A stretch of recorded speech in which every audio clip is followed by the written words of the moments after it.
you say Ruby was more comfortable at record dates, but you must have seen him at Storyville, say, with Vic. I would assume that would have been the logical entryway. Well, let's see. The band which was really Mahogany Hall downstairs from Storyville. There was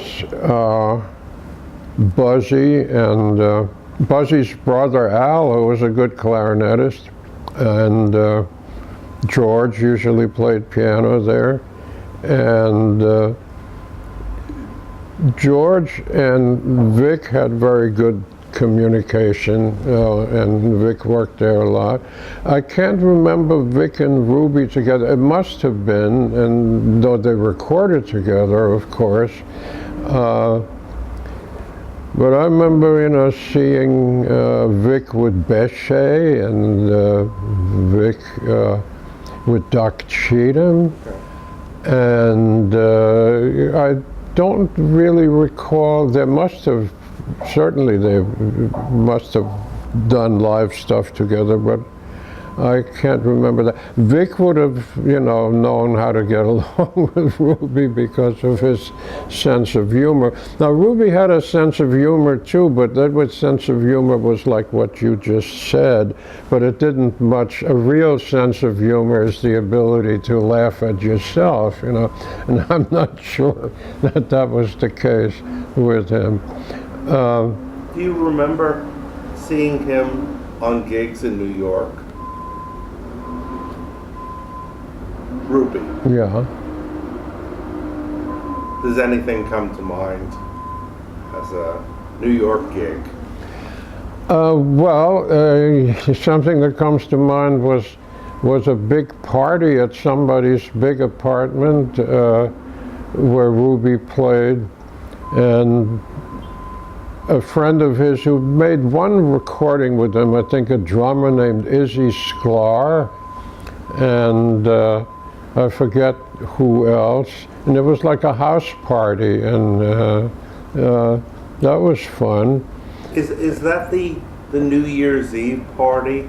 Because there's a record of Ruby and Eddie Hubble and Sammy, I believe, and Izzy Sklar for Bethlehem, and I think it's 1954, and it's a New Year's Eve party. Yeah, I don't think 54 is a little early. No, it's possible. It's possible. Maybe. I mean, my memory of it is somewhat blurred because there was drinking, and also, with Ruby, we got high together sometimes. Ruby liked to indulge, and that was one thing that I think, Ruby could be somewhat devious. And this was something that happened at one of Dick Gibson's parties. They were extraordinary, and we got to talk about them sometime. But the thing was that they were eventually took place at his home, and it was a big house, big, with the living room downstairs was where the music happened, and then off that downstairs there was a pool room, and then there was the kitchen, which is where musicians used to hang out there between sets and stuff. And then there was upstairs, which was private. That was the bedroom, and that was the living quarters. And there was a rule that you were not supposed to go there. And one time, Ruby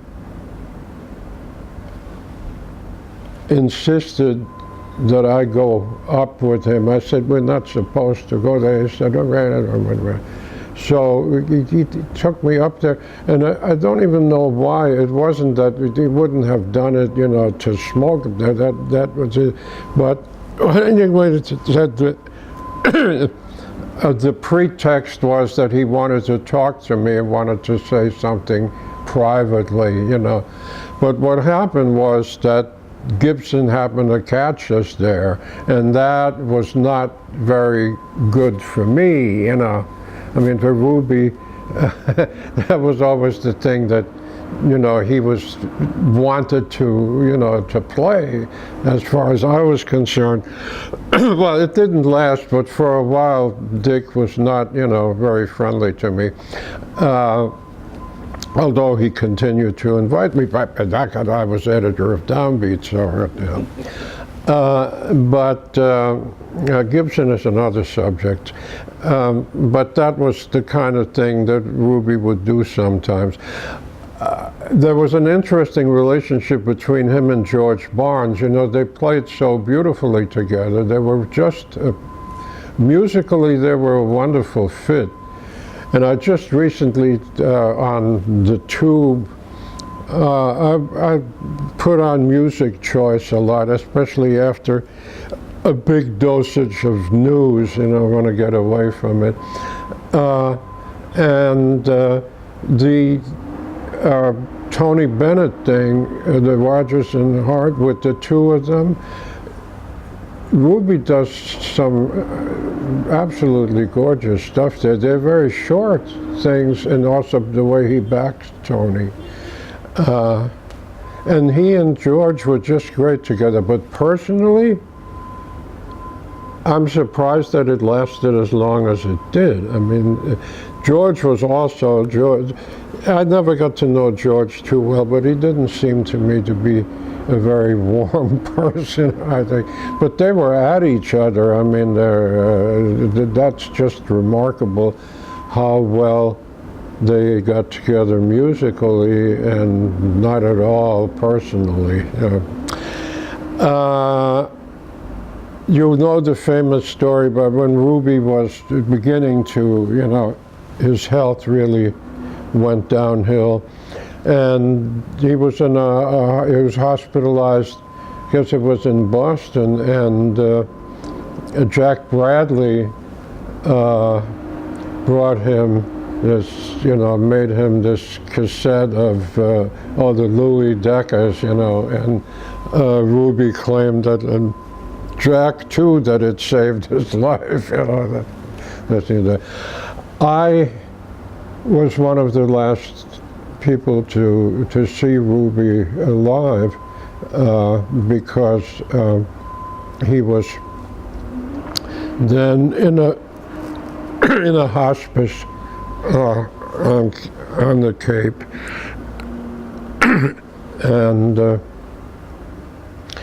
I'm not quite sure that I remember how it came about. I think Jack was the intermediary, but he said that, you know, I should go visit Ruby, and I did, and a couple of times, and the last time I saw him, he was really, you know, almost gone. And the thing was that to see him, you know, Ruby was not a big guy, you know, he was short. And he had shrunk to almost, no, you had the feeling that you could pick him up with one hand, you know. But he was still all there mentally. And you know what you say to people in a situation like that, when, as he did, when they start to talk about dying, you know, so I would say to him, well, you know, you're going to be okay, you're not going to, even though you know that it's not we want to say that. But then he said, I mean, in a way, I'm glad I did that, you know, kind of conventional thing, because then he said, well, you know, if I survive, I'm not going to be able to play anymore, you know, because I'm really, what am I going to do? What will I do if I'm not playing? So I said, oh, but you can do, you know, I said, you know, you have a lot to say about music, and you have a lot to say about your life and stuff. You could give lectures, you could talk to young musicians, you could advise them, there would be something for you to do. And he said, well, maybe, but he didn't really take to that. But no, I'm glad I did get to see him there, because at that point there was no aggression left in him, and I was really fond of him.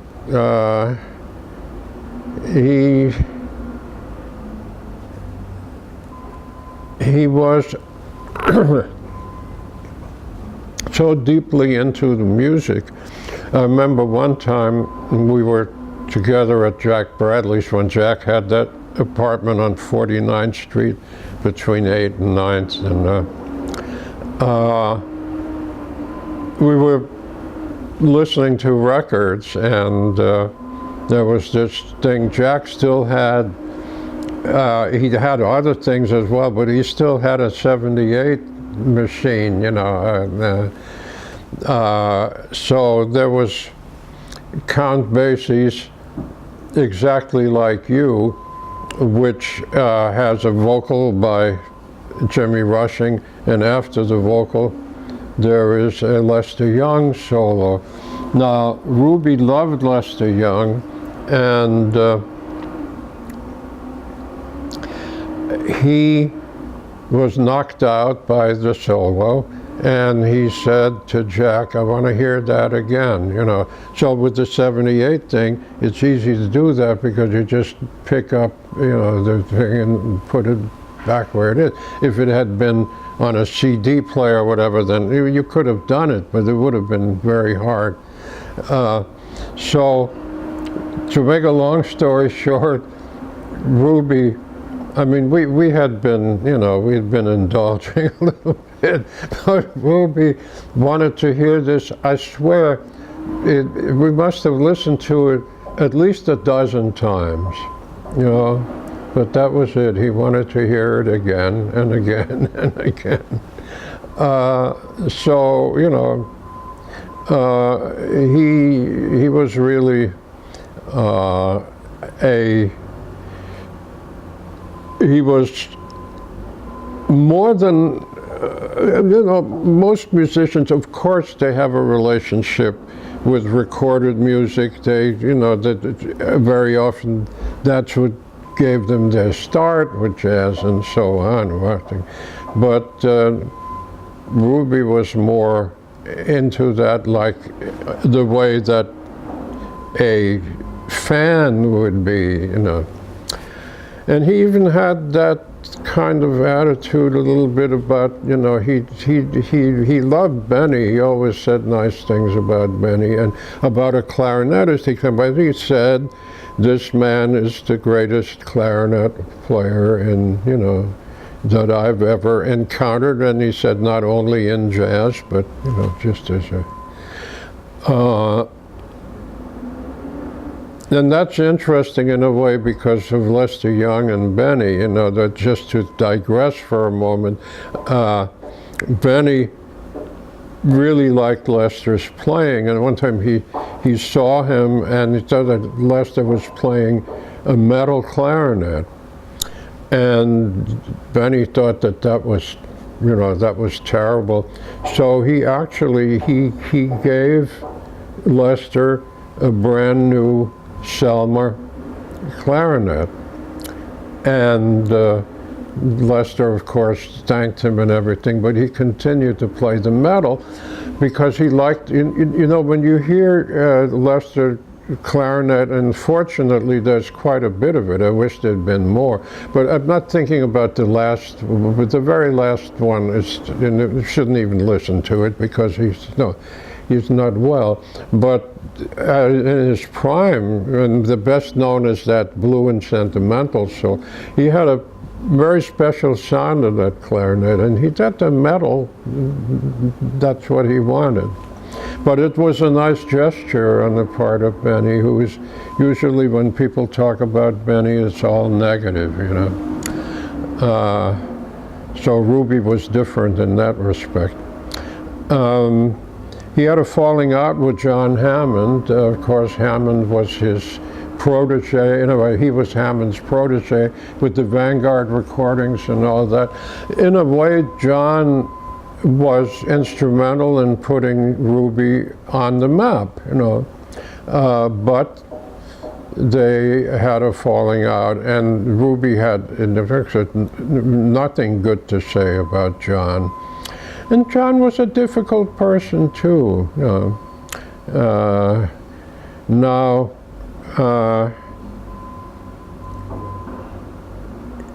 what else can I say about Ruby? Hold that thought for a minute.